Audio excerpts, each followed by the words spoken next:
Hey guys, I wanted to do a little tutorial video on the splits because we've been working on it for a couple months and it's something that you will commonly see in a lot of vinyasa and hatha yoga classes. So we're going to go over that because it's a complex posture and it's really important to understand your alignment and your anatomy so we're not causing any injuries or muscle tears or pulls on the joints or strains into the lower back.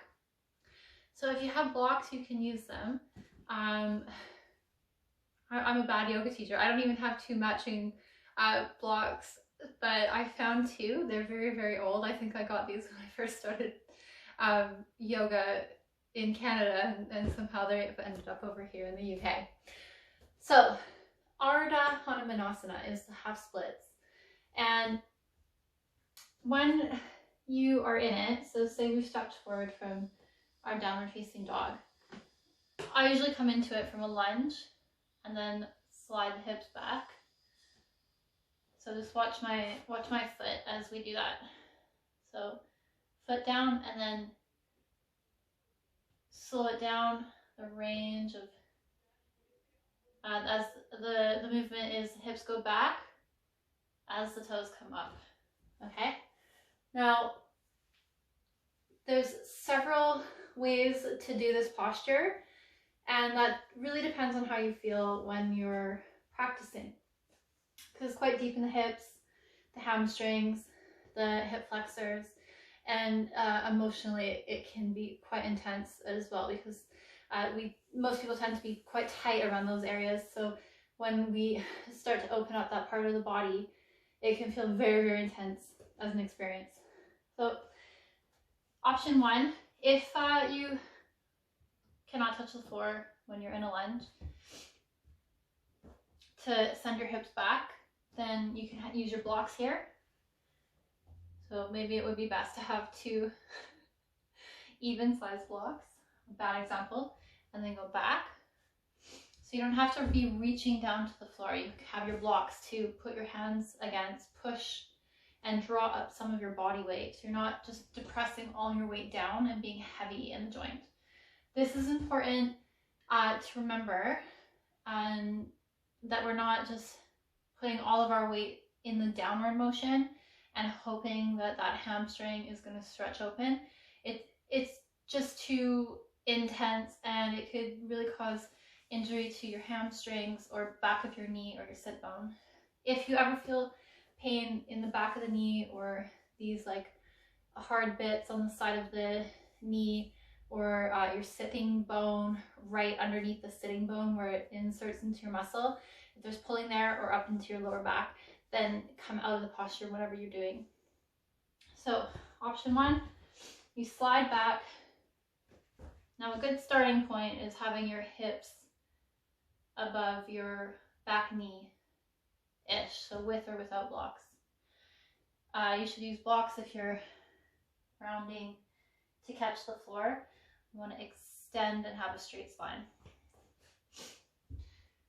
And if you don't have blocks, you can go all the way actually back to your back heel with your toes tucked or toes untucked. And again, find a little lifting action of the pelvic floor by drawing the inner thighs together in any of those variations. Now, regardless of the variation, we want to look at the alignment of our front leg. So it's not a floppy leg. Okay, if your knee feels like it's pressing backwards, your hips bunched up to the side, your toes flopped out to the side, your knees to the right or to the left, just look at that alignment. Try to center it. Try to have your toes turning upwards towards the ceiling, and your kneecap as well. And once you have that alignment, try to draw your toes back towards your face. Your heel's going slightly forward. You can see the flexion in my foot, toes back to my face. That activates the leg to start to engage these muscles through the shin and the calf, and then all the way up through the thigh. Now when your thigh is switched on, your quadriceps, it helps to stabilize the hamstring from overstretching. If your thigh is relaxed, you can very easily dump a lot of weight down into your hamstring and pull into the sit bone and back of the knee. So squeeze your thigh. You can try both ways. If you're trying this without being warm, you can just wiggle around. Do not go into your full flexibility. You should be warm before you go into your full flexibility when you're practicing. Now, also, we want to pay attention to the alignment of the outer edge of the leg. From the pinky toe, outer knee, outer hip. Sometimes there's a tendency to crunch up the side of the body and bring the hip higher. Okay, now we want to think about lengthening the hip back. So my left leg's forward, so I'm going to bring my left hip back and find length to my left armpit. So ankle, outer knee, outer hip, all the way through the waist to the armpit, elongated. You can also think about that as drawing the inner thighs together, squeezing the inner thighs together so your hips are more square forward. And that evens out and activates the inside line of the leg. So you can try pressing your big toe mound forward, okay, drawing the pinky toe mound back, and maybe starting to feel that inner thigh engage to also aid in squaring the hips. Now, you can start to fold towards the leg, keeping that active leg with a straight spine. So no floppy spine all the way downwards. Have some weight in your hands. If they're on blocks or on the floor. Shoulders slightly back so the back of the neck is longer. Okay, spine, tailbone to back of the neck long. You can look downwards or forwards to your toe. And you inhale. Notice where you feel the stretch. And as you exhale, you can guide your body, starting with your belly, closer to your leg. So inhale and exhale. And you should be feeling majority of the sensation right in the back of the thigh. So your hamstrings. If you're more guided by the shape of the pose and being forceful, you can get deeper by collapsing into it. But again, not safe for the insertion points of the hamstrings, not safe for the joints. So always think strong front leg, toes rolled up and facing up, kneecap facing up, and a feeling of drawing your leg into your hip socket to pull that hip back in alignment with the other hip. Again, you can be down all the way if you don't have blocks and the floor is out of your reach. Same thing, the legs active and you forward fold. Now, if you're on the other side of the spectrum where you're quite open, you might start to be able to slide your front foot forward. Okay, so you have a wider angle. Your hips are no longer stocked over back knee, and there's a wider angle between your front foot, knee, and hips. Now, yes, I can get closer to the floor and easily drop my weight into the posture. But if you look at my hips, they're quite crooked. My front leg is not activated, and I'm just kind of sitting here in flexibility, not really doing anything. That comes with years of practice. Believe me, I was nowhere near here when I first started yoga. So try not to drop into flexibility if you're naturally on the flexible side. We still want to have that active front leg. Okay, so feel like you can pull the leg back into the hip socket. Keep that length of the armpit, hip to ankle of your front leg. The inner thighs are pulled together, and then you can start to slide down. Now it's tempting when you're really close to the floor to just let go, but are you going to lose the alignment of your hips if you go down to the floor? You can sit on a block, put it underneath your front thigh, just underneath. If there's pulling on the back of the knee, bend your knee slightly, but keep your thigh engaged. And once you go lower down into the splits, it's very easy to collapse in the lower back, unless you're folding forward. So if you're doing an upright Hanumanasana, then we tuck the back toes. You can untuck them too, but tucking them helps to bring the right hip forward slightly more and keep that thigh engaged. So it feels like you're pulling your inner thighs together and lifting away from the floor. The block is just there to support your body. So you can use 1, 2, 3 blocks, however you want to find that lower variation.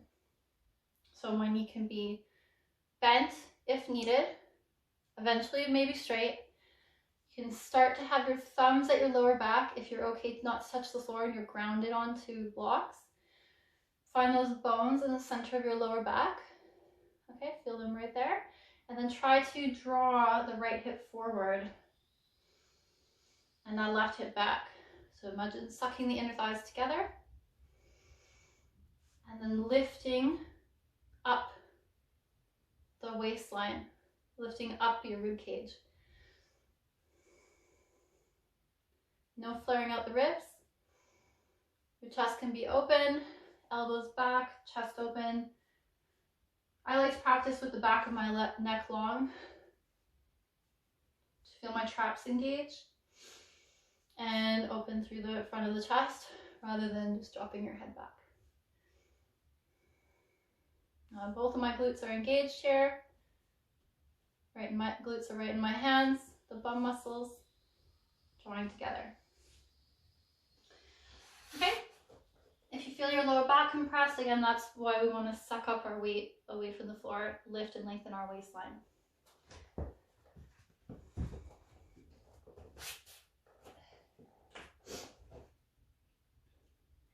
I'm going to do the other side. So again, if you are trying this with me or saving this video for later, warm up before you try. Now we're in a lunge, got the blocks if we need them. Inhale, start to straighten your front leg and just see where you can get. Draw the right hip back. Hips are in line first, so you feel your leg connect to your hip socket like it's sucking in. Thighs engaged, a connection from your big toe to inner thigh and from your outer pinky toe to your outer hip and all the way to your armpit. So here, taking it down further, if you need to, folding with a straight spine.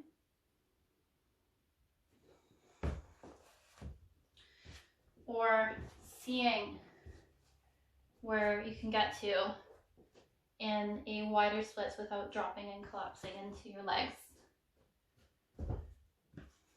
And be honest with that. Your right and left side might feel different.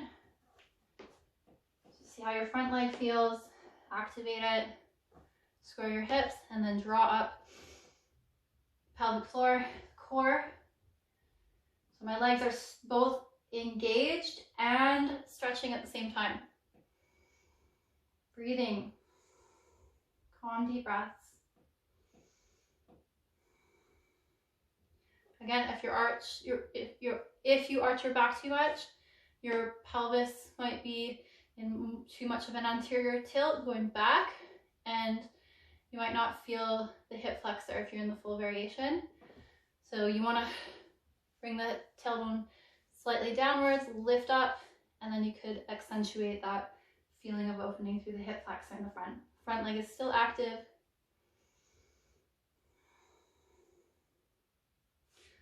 Good, and then release.